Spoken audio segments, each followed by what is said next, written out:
और बड़ी खबर लखनऊ से आपको बता दें, जहां पर हलाल सर्टिफिकेट देने वाली कंपनियों को नोटिस जारी किया गया है।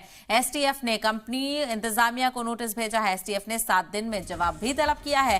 कंपनियों का जवाब मिलने के बाद एसटीएफ आगे की कार्रवाई करेगी। तो वहीं हजरतगंज कोतवाली में 4 कंपनियों के खिलाफ मुकदमा दर्ज किया गया था। तो अब हलाल सर्टिफिकेशन को लेकर अपडेट आपको यहाँ पर बता दें। एक शख्स की तरफ से शिकायत की गई थी कि जिन प्रोडक्ट्स पर हलाल सर्टिफिकेट की जरूरत नहीं है, उन प्रोडक्ट्स पर भी हलाल सर्टिफिकेट दिया जा रहा है और गैर कानूनी सरगर्मियां की जा रही हैं।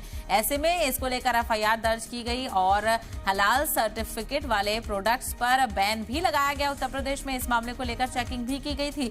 तो वहीं अब इसकी जांच एसटीएफ को सौंपी गई थी। इसके अलावा एसटीएफ ने कार्रवाई करते हुए हलाल सर्टिफिकेट देने वाली कंपनियों को नोटिस जारी किया है। एसटीएफ ने इन कंपनियों से जवाब मांगा है नोटिस भेजकर, और 7 दिन का वक्त यहां पर कंपनियों को दिया गया है, जिसमें कई ऐसी कंपनियां हैं जो हलाल सर्टिफिकेट देने का काम करती हैं।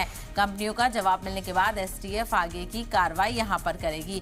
वाज़ेह हो, हजरतगंज कोतवाली में 4 कंपनियों के खिलाफ मुकदमा दर्ज किया गया था, जहां से मुंबई, दिल्ली और अन्य कुछ दीगर कंपनियां थी, जिसमें जो लोग हलाल सर्टिफिकेट देने का काम करते हैं।